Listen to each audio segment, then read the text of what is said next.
Amigos televidentes, y a propósito de este tema, vamos a dialogar en los siguientes minutos con Israel Celi, experto en Derecho Constitucional de la Universidad Técnica Particular de Loja, a quien le damos la más cordial bienvenida. ¿Qué tal, Israel? Buenas tardes. 3 nuevas preguntas han sido presentadas por el presidente de la República, más bien por el gobierno, para la consulta popular.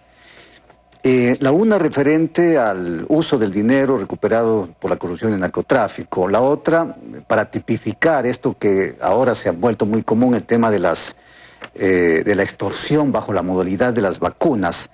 Y también para beneficios tributarios, que es la tercera propuesta, para personas o más bien, para aquellos que empleen a personas con más de 45 años de edad. Mi pregunta es: ¿esto no pudo pasar bajo una propuesta de ley a través de la Asamblea Nacional de forma normal o regular, diríamos? Bienvenido, buenas tardes. Buenas tardes, muchas gracias. Nuevamente estoy a gusto de participar en este importante espacio. Bueno, como usted menciona, yo coincido en que estos cambios no implican ninguna afectación ni en los derechos, ni en las garantías, ni en la estructura fundamental del Estado, los elementos constitutivos o el carácter del Estado, y por tanto resulta irrelevante incluso el análisis de constitucionalidad, y de ahí que con una reforma legal sería posible. ¿Sí? En todo caso, quizá el problema de fondo es el hecho de que se busca llamar la atención de los electores a la hora de participar en la consulta con preguntas que apelan a cuestiones emocionales y no precisamente a cuestiones racionales y de cambio de fondo. Es decir, no hace falta pasarlos a través de consulta popular, no hace falta y por lo tanto diríamos una consulta a la Corte Constitucional. Simplemente, ¿cómo se debería tramitar? ¿A través de un proyecto de ley en la Asamblea Nacional? ¿Así debería pasar? ¿Eso sería lo lógico, Israel? Sin duda, porque lo que la Corte analiza es si el contenido de estas propuestas guarda alguna contradicción con la Constitución. Pero así como están planteadas, no parece evidente que se requiera algún cambio en la Constitución, alguna enmienda, cosa que sí sucede con las 6 o las 8 preguntas que ha planteado el Ejecutivo hasta ahora, y que, dicho sea de paso, ya han sido analizadas por la Corte Constitucional. Y me queda un poquito la duda, Israel, en el tema del uso del dinero recuperado de la corrupción y el narcotráfico, el uso que se le va a dar a ese dinero. ¿No podría traer algún tipo de dudas? Depende de cómo plantee la pregunta el Ejecutivo, ¿no? La Corte Constitucional ya se ha pronunciado sobre la posibilidad de que el Estado pueda abusar de esas capacidades que tiene para perseguir los dineros mal habidos, ¿no? Llegando incluso a medidas expropiatorias que podrían ser injustificadas o injustas. Y por tanto, la Corte sí tendría que analizar la pregunta y los considerandos. Y también me nace otra duda en cuanto a la tercera propuesta, que es la de los beneficios tributarios a personas que empleen a personas o a empresas que empleen a personas mayores de 45 años. ¿Esto no se lo puede viabilizar a través de un decreto simplemente? Es decir, ni siquiera a través de una ley, sino de un decreto ejecutivo. Claro que sí, la propia Constitución establece que los derechos pueden desarrollarse a través de normas, jurisprudencia y políticas públicas. Y la mejor manera de hacer política del Ejecutivo es con decretos. Y esto es básicamente una acción afirmativa que beneficia a personas mayores de 45 años. Se puede hacer sin duda.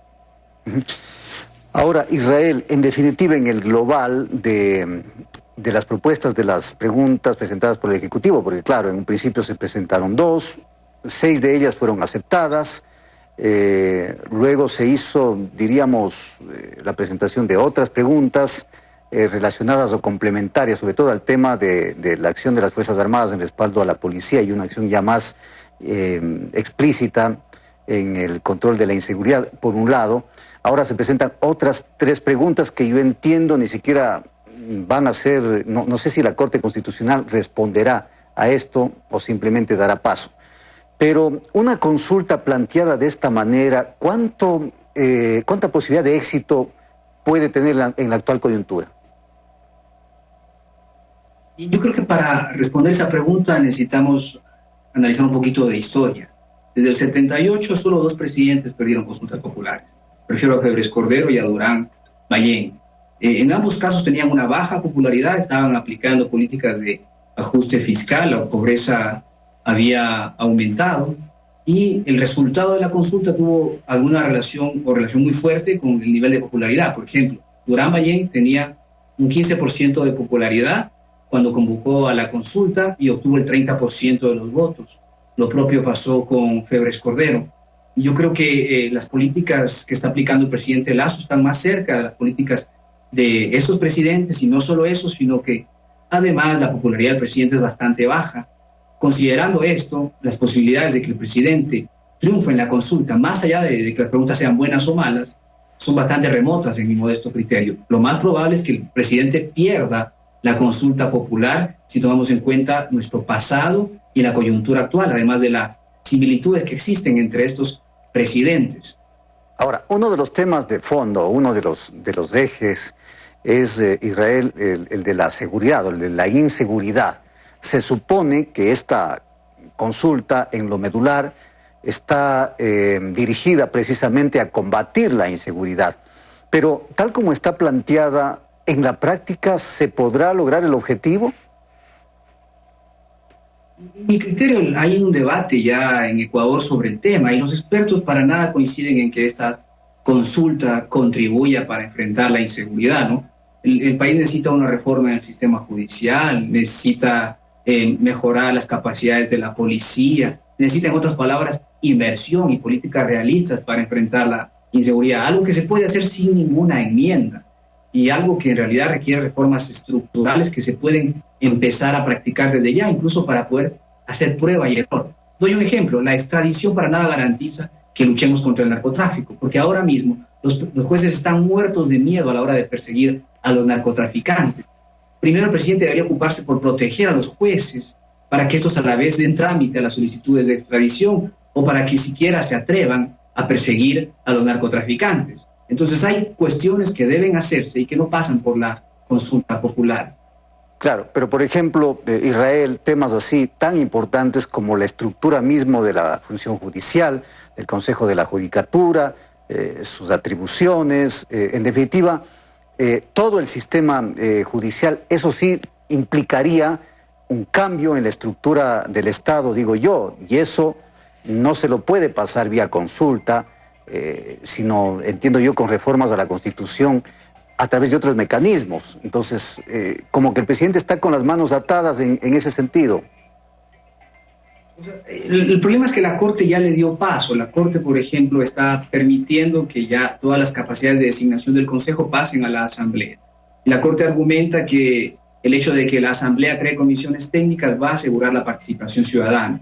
Sin embargo, lo que va a suceder es lo que históricamente ha sucedido en el país, ¿no? El acuerdo entre Ejecutivo y Legislativo, un acuerdo coyuntural que busca sobre todo asegurar intereses, conveniencias, pero que no ataca los problemas de fondo, por ejemplo, del sector judicial, que es uno de los más corruptos del mundo y de los más débiles del mundo. Entonces, por ahí no pasan los cambios fundamentales. Lo propio si hablamos de la representatividad, que es básica para que nuestros asambleístas, por ejemplo, influyan en la política anticorrupción y mejoren el sector justicia. El disminuir el número de asambleístas tiene poco que ver con la calidad de la representación y no hay ningún cambio que apunte hacia mejorar la calidad de la representación, como por ejemplo limitar el número de partidos, como por ejemplo asegurar mayor permanencia en las organizaciones o limitar por ejemplo el financiamiento del narcotráfico, que es tan común en la política ecuatoriana. Muy bien. Bueno, habrá posibilidad de seguir hablando de estos temas de Israel. Gracias por acompañarnos. Israel Celi, experto en Derecho Constitucional de la UTPL. Vamos a hacer una pausa y hablemos con más.